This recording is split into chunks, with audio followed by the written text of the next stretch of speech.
Hello and welcome, Arcturian starseeds. This is going to be a reading for the month of March 2023. I hope you had a wonderful, productive February.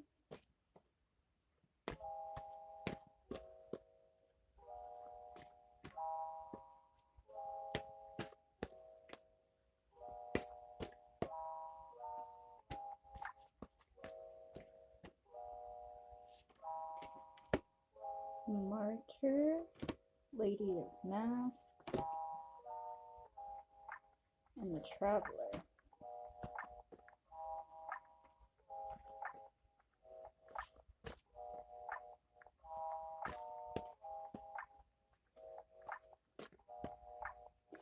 Yeah, set kept wanting to come out, now it's on the top of the deck.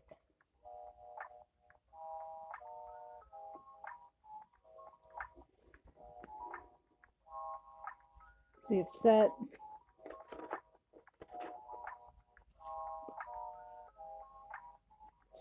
We also have Martyr, Lady of Masks,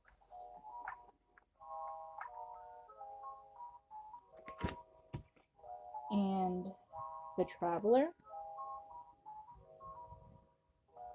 So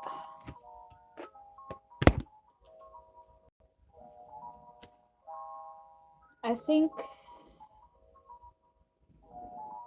you have been so focused on materialism, how people see you financially, physically, that you've created a mask for how people see you. And you've been so focused on material items, financial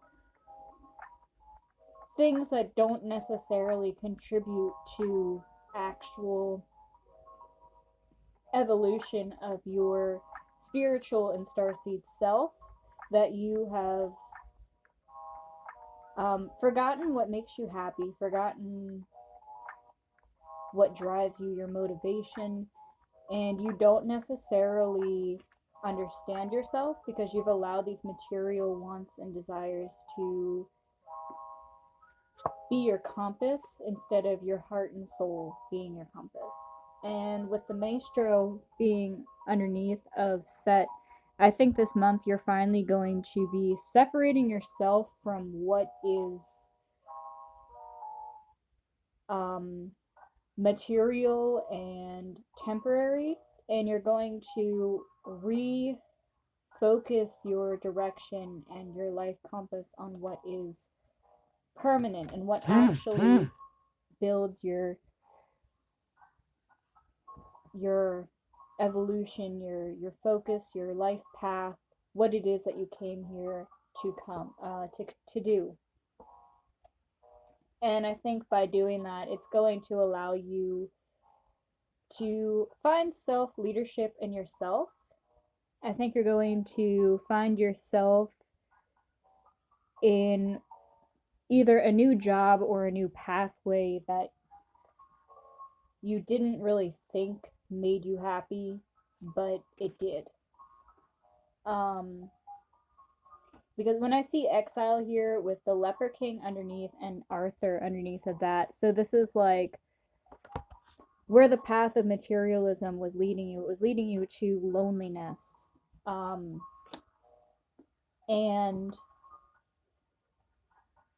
Arthur and the Leper King are underneath of that. So really what I see here is by letting go of those material wants and desires that don't suit you or help you, you're reclaiming yourself, your motivation, and a really big step up as far as spirituality and starseed growth goes. Morgan Le Fay is underneath that, so growth. It's going to teach you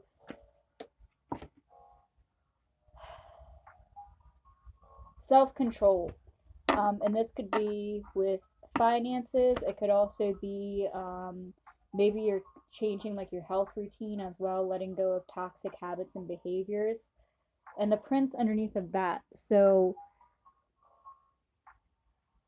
this is going to allow you, you're going to be able to use these skills of self-control and being able to tell the difference between wants and desires and taking care of your needs first. You're learning prioritization with the tools that have been provided to you. I mean, you could have as much tools as you want.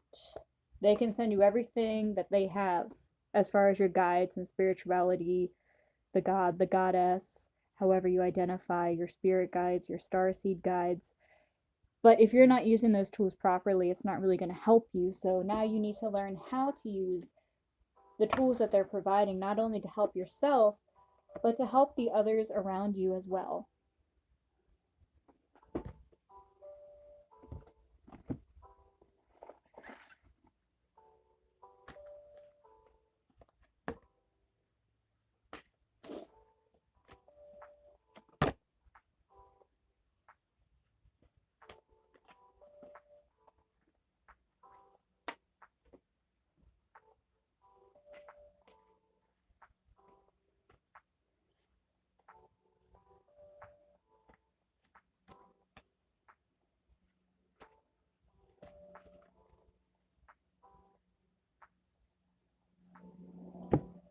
So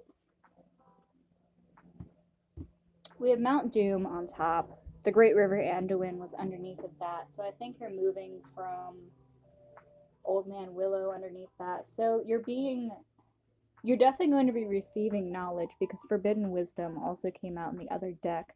Forbidden not in a bad way, but in a good way. It could help you if you use it properly. Just like any type of power or magic or energy, material or spiritual or physical wealth and tools and knowledge can help you in any positive way if you choose to use it that way. And so you're moving from this not necessarily selfish, but I think I'm getting more of the word careless. You're not really realizing the full potential of the tools that have been provided to you. And because of that, you think that you don't have anything. So it's also creating a very negative mindset. And so you're cleansing yourself of these toxic habits and toxic mindsets. And the three rings of the elves came out. So balance, you're learning balance and applying that to all different aspects of your life.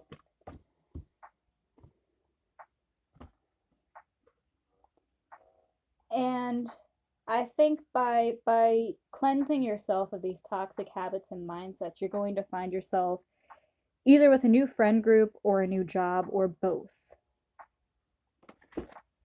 And this is going to lead to a much more enriching and pleasant life, as far as financial and social and spiritual. Because by cleansing yourself of these habits and environments that's causing these habits, it's making room for new ideas, new pathways, new perceptions of things.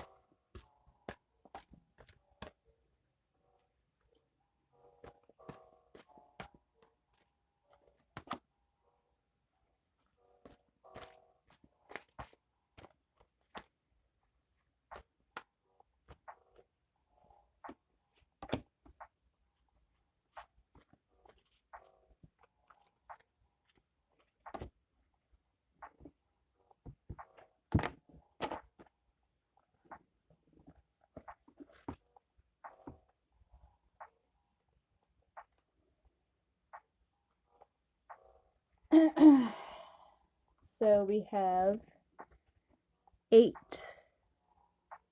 which is bypassing.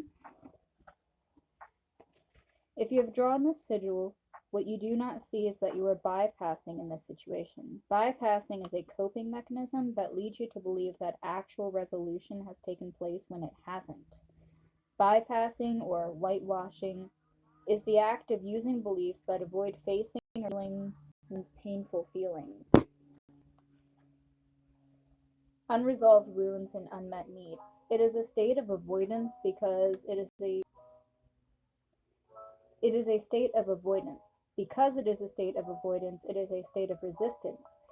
Spiritual beliefs of any spiritual tradition, and even simply societal beliefs, can provide ample justification for living in a state of inauthenticity.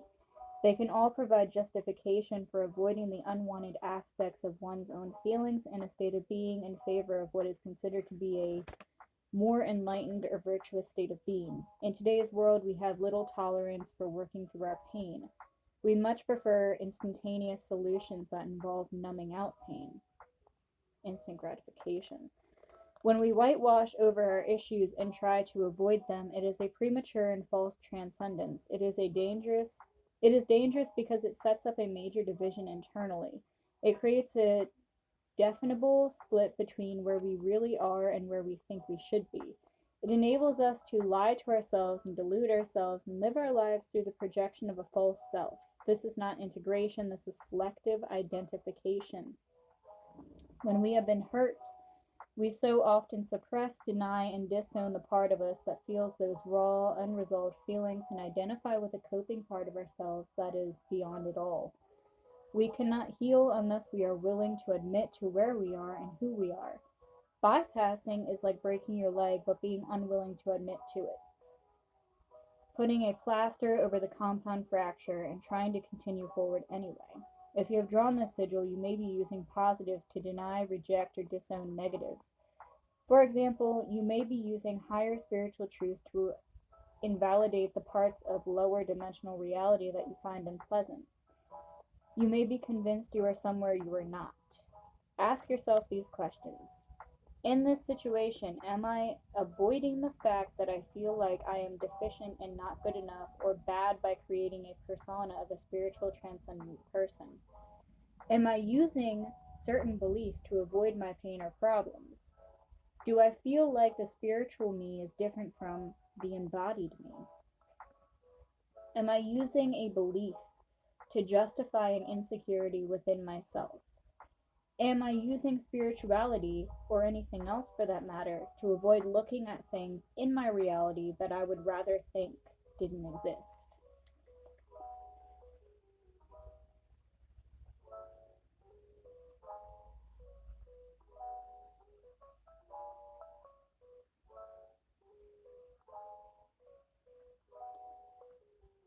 With the balance cards that came out in the instant gratification, I feel like patience is something that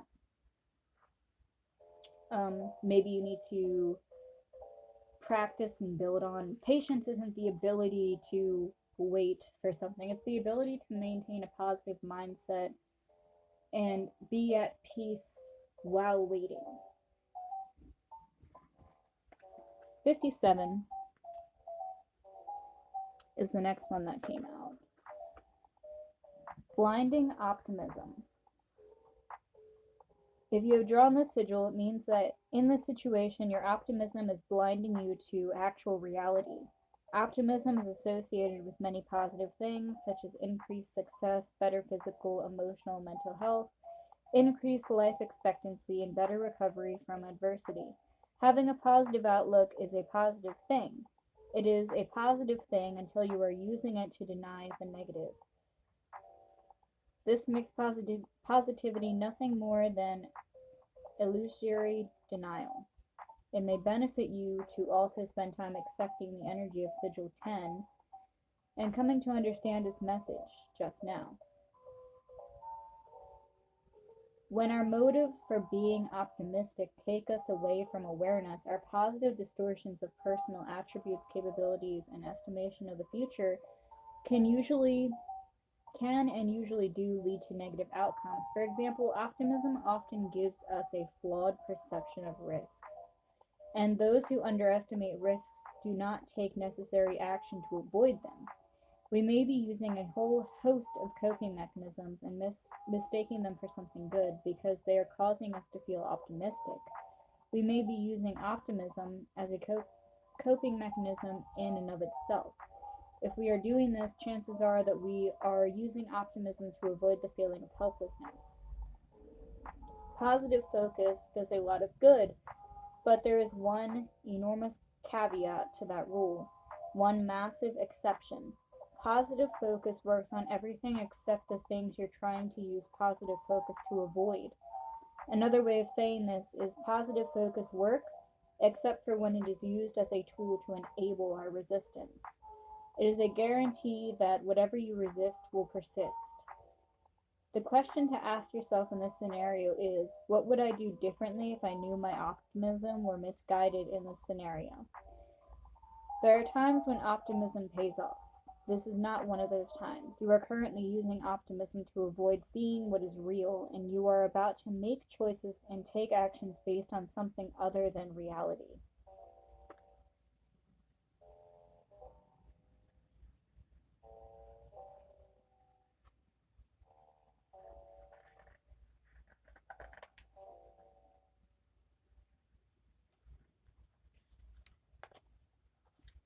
The next one is 64, the mask of altruism. If you have drawn the sigil, you are being asked to see that society has made self-focus and self-interest so bad and wrong that you can no longer see selfishness and self-interest in yourself. Instead, you have disguised it as altruism. If we use the mask of altruism in many ways to disguise our own self-centered interests, helping or rescuing someone or something as a way of externally rescuing yourself, donating to, starting, or helping out philanthropic efforts in order to see yourself as a good person and showing off how good you are, helping people in order to get appreciation, having children, and telling yourself that you can give them so much love when in fact you did it in order to be validated as a person having a mini-me and getting their love. Sacrificing yourself so as to get the esteem of self-concept of yourself being good and right. Dedicating your life to the success of one of your children and convincing yourself it is for their good when it is really because their success reflects well on you as a parent and person. Leading someone to see themselves as defective and bad so you can see yourself as good and healthy. And then come in as a fixer of their problems so you can tell yourself that you are so good for your dedication to them, despite how much of a problem they are. Doing something for someone in order to put them in debt to you or use it as leverage so you can guilt them next time you ask them for something and they say no. There can be many more examples, but in all of them, the altruism being shown on the outside is a disguise for a self-centered motivation underneath. It can be very hard to see that you are doing this because we so often use altruism specifically in order to see ourselves as a good person, and recognizing that you have ulterior motives makes you feel like you are a really bad person. But if you have drawn the sigil, you are being called into graduated self-awareness. You are being asked to see that it is not evil to have self-centered interests. We all have individual wants and needs. When those self-centered interests become dangerous is when we aren't consciously aware of them and we begin to get them in indirect and disguised ways. If you are meeting your needs in this way, it is guaranteed that it will backfire on you somehow. The sigil wants to spare you from that pain. If you have drawn the sigil, it will benefit you to spend some time accepting the energy of sigil 2, as well as this one, and coming to understand its message as well. So I'm going to read 2 and 10 for you. So this is 10. 10 is denial. You are currently in denial in this situation. The question is, what are you avoiding or admitting to or accepting?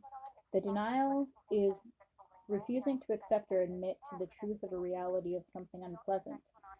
An example of this is a person who has been left by their spouse and who continues to think and speak and act as if they are just on vacation. When we can't deal with change or eliminate something painful in order to avoid despair, we simply deny whatever is painful, but it is a powerfully unconscious state of being because to slip into denial, a person has to stop seeing, feeling, and hearing any proof to contradict it. At some level, they have to go into a bubble so as not to be reached by the proof of the world. You might think that denial is a good tool. After all, if someone can ignore proof and a law of attraction based universe and focus on what they want to be true, they will manifest that into reality instead, right? Wrong. Denial is a state of resistance and suppression. It is a pushing against what is unwanted. It is a refusal to accept something. It is a war with what is, and whatever we resist persists. Okay, if I can talk, I'm going to read number 2 for you as well. Self-concept. Your blind spot is your desire to see yourself and for other people to see you as a good person.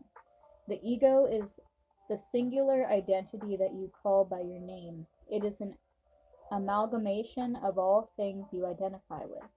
The things you call I, me, or mine. Ego is self-concept. Because we are raised relationally dependent in a society in which our survival depends on each other and has for thousands of years, the only way for ourself to survive is if we are in the good favor of the rest of the social group. The rest of the social group, beginning with our parents when we were young, have to approve of us. They only approve of us if we are good. That is, if we are being in a way of doing things in a way that is deemed good by the specific individuals around us. There is no real clear distinction amongst humans between doing bad and being bad. Therefore, the single most important thing to the human ego or sense of self is to believe itself is good. This means you have been making other people the bad one in order to see yourself as the good one. You have been spending your life consciously trying to become anything that you associate with goodness and trying to see that in yourself. At the same time, you have spent your life trying to avoid the things you associate with badness, and your mind will actively avoid seeing these traits in yourself. We tend to be completely unable to see when we are being or doing something in a way that we have been taught is bad, such as hurting other people. In order to avoid shame, we cope by deflection, denial, and reframing so we can believe ourselves to be good. If you have drawn this sigil, the painful truth that you have to face relative to the situation is that you are telling yourself that you are doing good and right, when in fact, if you were completely self-aware, as well as aware of the objective truth of the entire situation, you are the one who is currently doing what you yourself would consider to be bad and wrong. If you wish to transcend this blind spot, you must be willing to feel the ineffable discomfort of seeing the parts of yourself that fit into the category of badness. You have to be willing to see the impact you are having on other people. You have to commit to seeing yourself through their eyes and from their perspective, and ultimately, instead of separating from them by making them bad and yourself good, you must practice taking them as part of yourself. Ask yourself, what am I unwilling to see, admit to, accept, and show to other people about myself because it would make me see myself as bad or them see me as bad. That was a lot of reading. I hope that helped.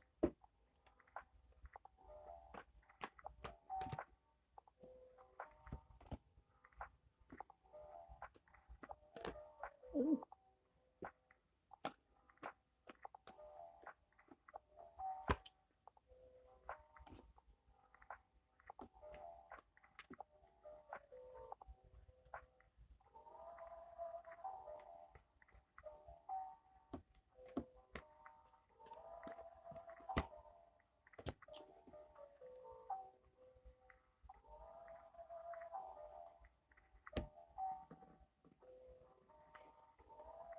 Okay, so Four of Swords came out in reverse. So,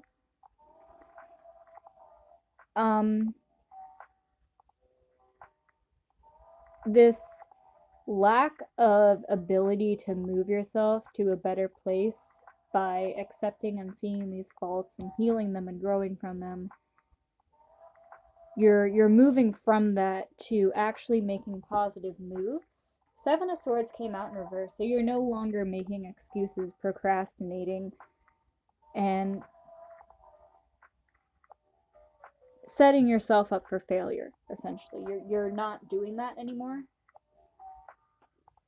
Four of Wands came out with that, so you're moving from procrastination. You're moving from this to this. Because this came out in reverse. So you're finally stepping up to the guillotine. I guess you could call it that.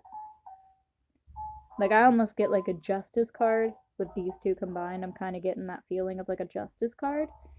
But not in like a horrible way, just in a way of you're accepting to your faults and your toxic behaviors and choices, and you're setting aside those things. And there's going to be rewards and leveling up for that. King of Wands also came out in reverse, but I don't really get like a bad feeling, because like if you look at it upright, he has this staff of power, this place of authority, but he almost looks clueless as to how to use it. So with that being in reverse, I think because you're accepting to those faults, you're actually going to be able to use that power and authority in a much better way, because you're going to be able to learn and grow from healing not only yourself, but the other parties that were involved in this. Taking control of not only your actions and how they've affected you and other people, but just all the resources and things that have been sent to you. Just better use of everything in general. A lot of work ahead of you, but a lot of big rewards for that work. You're definitely being paid well to take care of these things. And this is going to lead you to a much higher place as far as not just I'm getting financially, emotionally, and spiritually. Just like all aspects in general are going to benefit from taking these actions.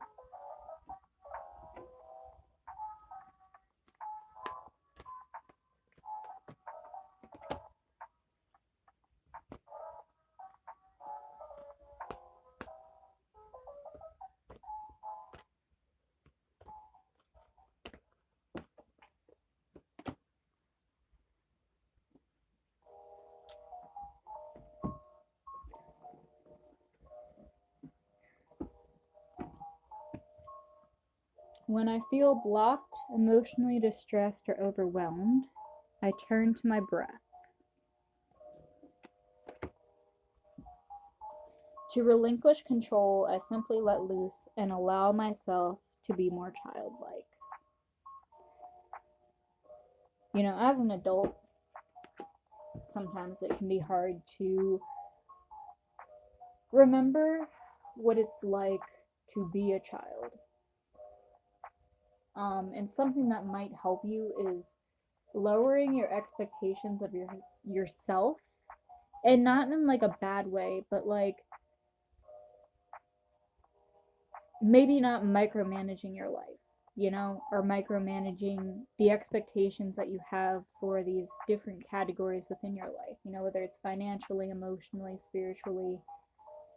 Starting with those small steps and building up, and I think that would make it a lot easier to reach positive growth and change and enlightenment. I don't dance around the perimeter of the person I want to be. I step in fully and completely.